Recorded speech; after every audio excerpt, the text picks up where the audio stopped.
If I just let go, it will automatically drive for me. You will see. There you go.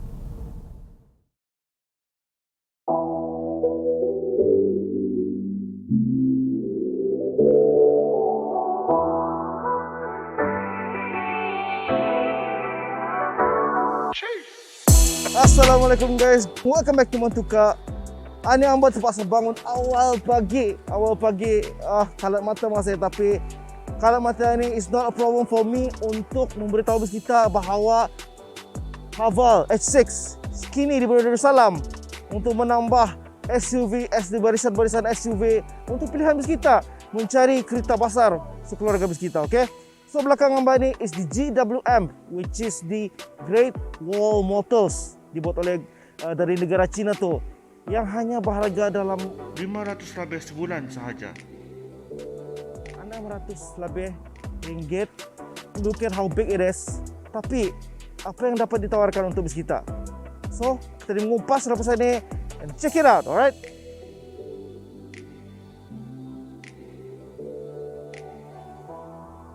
Now guys, satu yang hamba pesan untuk bus kita, never ever underestimate kereta buatan Cina. You can see perubahan dari dulu dan sekarang. Ia perubahannya lebih jauh. Termasuk ni nah, ia punya design sendiri. Is the ergonomic design, modern design, future design dimasukkan ke dalam ni. But one thing diorang tambah bagi Haval H6 ni, diorang membuat kereta ni nampak premium, nampak besar, bermuscle. You can see now diorang membuat dengan bentuk LED nah, lampung design modern dengan lampung LED di bahagian depan ini, termasuk di bahagian spotlight sini. Biasanya kalau fog lamp ni ia memakai halogen light, but now dia orang bagi LED. Alright, di bahagian grill depan yang bisanya diorang ni membuat sini macam avant-garde punya jenis, and it's a 3D jenis model yang depan ini yang macam grill. And yang paling cantik juga, ia punya nampak di sini ni, ia punya all this metallic punya lining ni. For the rim itself, ia dibuat secara jenis Spurling punya design, and it's 18 inci. Untuk makluman bus kita juga, kereta ni is the Supreme model. Ia ada banyak jenis model tu, but yang hamba bawa ni is the high spec, nearly to the highest spec, because ada lagi Ultra, which different lagi dari model yang hamba drive ni. Kalau bus kita lihat di sini ni, dibuat secara lampung LED je ni. Dia design dengan garis-garis kaca yang memberi, kalau marak it's different dari apa yang lain. And then you can see lining ni pun, kalau malam ia akan nampak ni, even though waktu pagi, waktu malam, kalau kita ni brake, walaupun dia berbrake, ia akan bagi lampung LED yang memanjang ni, and it is really beautiful. For me, kalau kita ni melihat, memang dari jauh sudah nampak ni, but it's just too big, the Haval wording ni. Kalau boleh dilebih sikit, it will be very nice. But I'm sure diorang buat macam mana ini with a reason to expose, untuk menjelaskan lagi bahawa they can do better for an SUV untuk kalian ni, alright? Kereta Haval ni juga mostly macam sebagai bonnet pun dibuka secara automatik. Di bahagian belakang saja, if I'm not mistaken, you can menyimpan barang sejauh sebanyak 500 ke 600 kapasiti, okay? Belum termasuk kalau di bahagian kursi depan ini dilipat, it will be much more bigger. Apa yang hamba puji, yang cek dalam kereta ni is the keselamatan, the safety features, the technology yang di dalam ni yang kita belum faham ni. So lepas ni kita akan mengupas dalam ni, okay?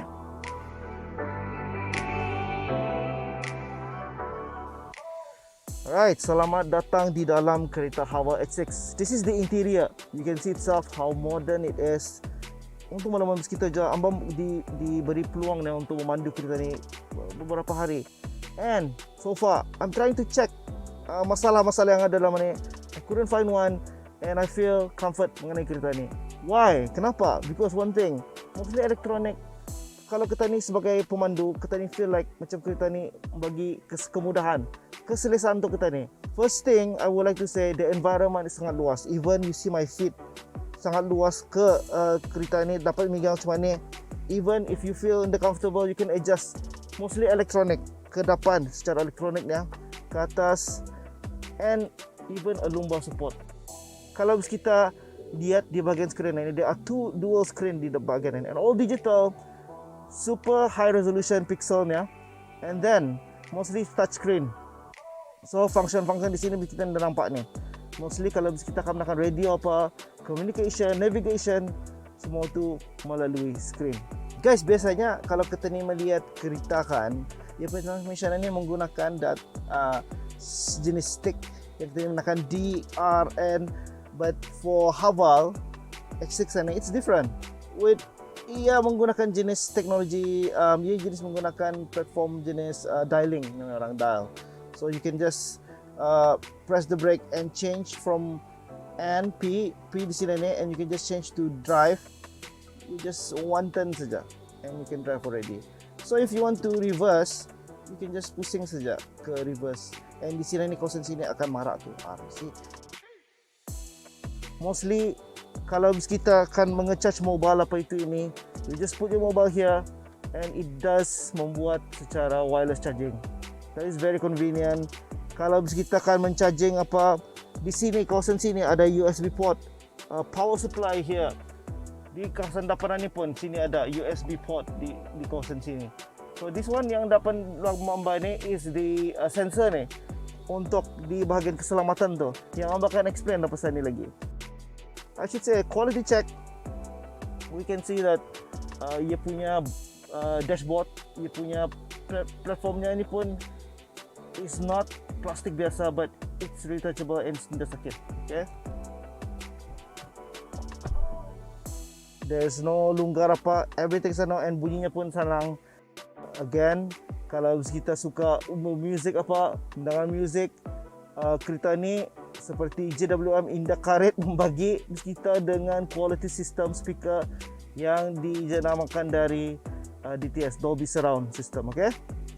So apa yang kita lihat masa ni, on the left side is the radio punya tuning, and the other side is the aircon ni.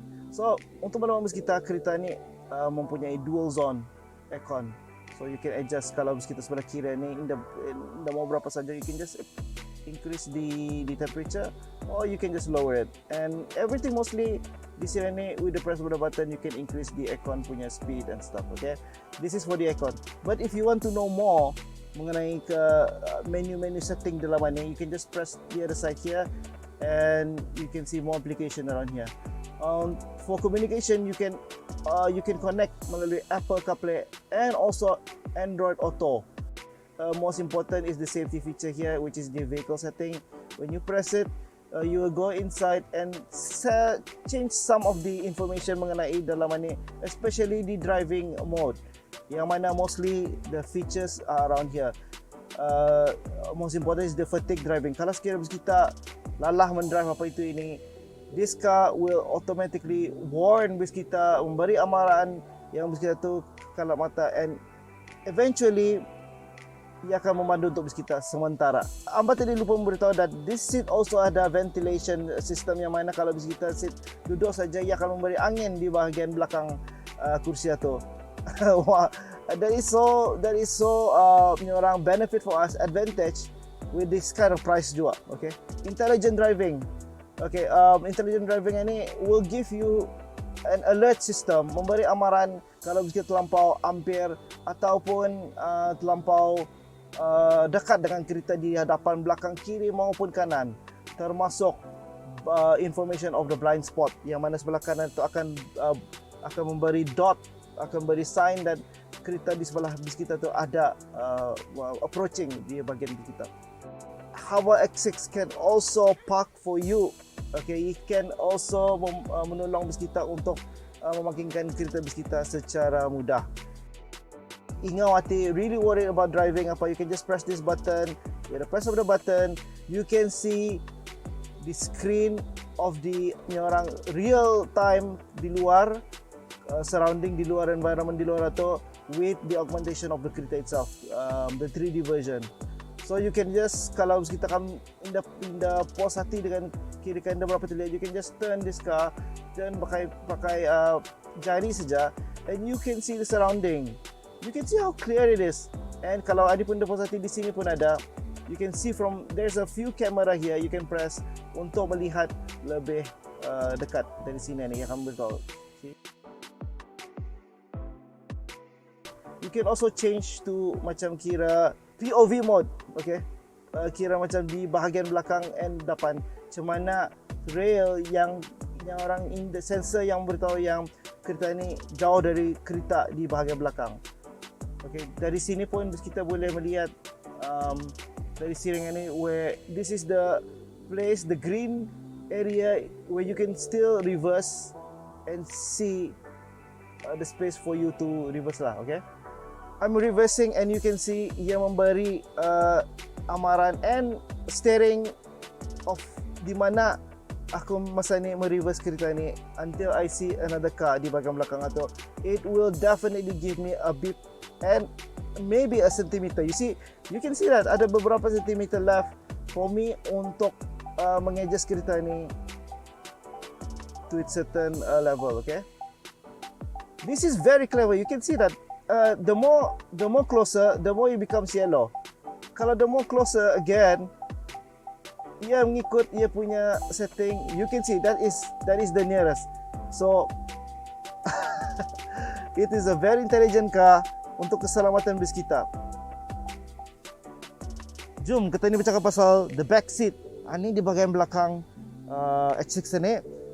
First of all, kereta ni also disediakan dengan kursinya sendiri, disediakan dengan kulit leather ni. So the design itself boleh muat 3 orang ni. Untuk mau nyambung bercakap pasal bonnet ni, even kursi belakang ni dapat diturunkan ni. For information, this is 60-40 punya ratio ni. So you can turunkan ke bawah and you can get more space. Ini pun dapat diturunkan ke bawah ni. Again, it's really mudah. Ruang space pun di bahagian kepala sangat luas, di bahagian sini pun sangat luas. Dikira badan besar ke apa, I'm sure kita pun akan rasa comfortable di bahagian depan ini, okay? You can also menurunkan di bahagian depan ini di sini untuk menyimpan cawan ataupun yang orang menyimpan tangan bus kita supaya relax chill itu ini. Kalau bus kita pun main mobile apa device itu ini, okay, habis bateri bus kita habis, you can charge di kawasan sini. Disediakan ada 2 jenis USB port untuk bus kita mencharging. I drive this car and I feel comfortable. But about pemanduan, I'll explain more after this. Again, untuk makluman bus kita juga mengenai airbag, di si kereta ni ada 6 airbag termasuk di bahagian belakang ni. Alright, depan dan belakang. Jadi, kereta ni dimuatkan dengan enjin 2.0 liter dengan transmisi 7 kelajuan automatik. Dan mana bus kita pun boleh memandu secara manual menggunakan pedal shift yang disediakan di bahagian steering. Okay guys, now memandu kereta Haval H6. So again, Amba sudah mendrive sebelum ini, and I'm just gonna say it back again, yang kereta ni memang salang dikawal lah. Okay, but sebelum itu, ini Amba belum men-share bus kita yang mengenai ia punya skrin depan ini.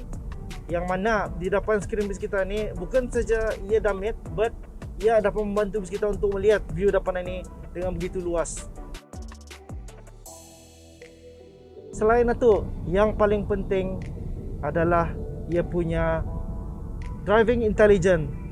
This is why I emphasize most. Kalau bus kita sekiranya kalat mata itu ini, ia dapat membantu untuk memandu bus kita buat sementara waktu. Maybe 30 second, maybe 1 minute. I'm not sure, I'm still learning for it. But this car boleh memandu untuk bus kita. Okay. We call it as autonomous driving for the level 2. So belum berapa anu lah, kirakan. Now, bercakap pasal autonomous driving level 2 ni, ia yang akan menggunakan ini is actually biasanya is lane keeping, yang mana ia hanya akan steering ini akan memandu kiri, asal melihat line ia akan ke kiri dan membounce balik ke kanan. Kalau yang ke kanan line itu ia akan membounce balik ke kiri. But yang macam S6 ni, they have another improved version yang mana they call it as lane centering, yang mana it will drive for you lah kirakan itu, as long as ada line kiri kanan ni. And the digital screen ni beritahu that it's green color, so meaning it's safe. So if I just let go, you can see by yourself. If I just let go, it will automatically drive for me. You will see. There you go. Amba anda megang steering ni masa ni, and it automatically drive for you. But after a while, kalau sudah lama-lama, ia akan beritahu untuk pegang steering because ini untuk keselamatan kita ni. Okay, kalau sudah patah tadi ni megang, ia akan beeping lebih kuat, and then automatically ia akan membrake secara emergency. But since sampai di sini mendriving, I will hold back the steering and berjalan seperti biasa. Ini untuk menjaga keselamatan. Kalau kita kalat mata, sleepy apa itu ini, this can help you untuk menjaga keselamatan bis kita. Again, I salute this safety feature.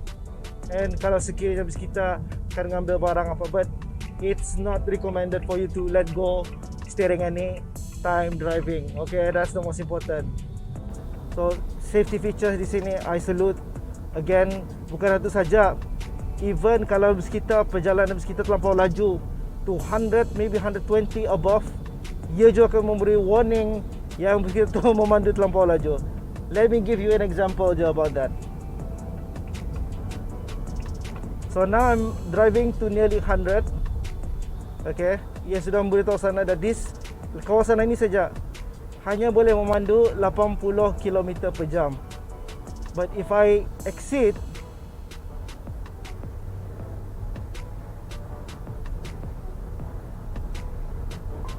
you see, ia sudah memberitahu jangan laju 120 km. Marak sudah memberitahu it's really fast, then you have to slow down. Okay, that's really good, you know. Everything is just about safety. But so far, about the acceleration kereta ni, I got no problem. Ia terus meres, tidak ada lagging, tidak ada macam orang terstuck apa itu ini, just smooth ride. Terus the power of this car is really strong with the 2.0 ini engine ini. And then the driving response for kereta besar macam ini, it's not, that doesn't matter because yang penting you drive from A to B with comfort. Itu yang penting. And safety juga kita ni mesti fikirkan juga. Okay. Again, kereta ni hanya berharga 600 lebih sebulan. You can ask for the full harga tu arah diorang, go to IG diorang GWM Brunei and check diorang punya showroom juga to see apa kelebihan kereta ni juga. Maybe abang beritahu ni maybe 70 to 80%, but there's more yang maybe I didn't cover yet. Maybe you can check juga Haval Jolion yang lain juga, but this car for me, I got no problem. I love it.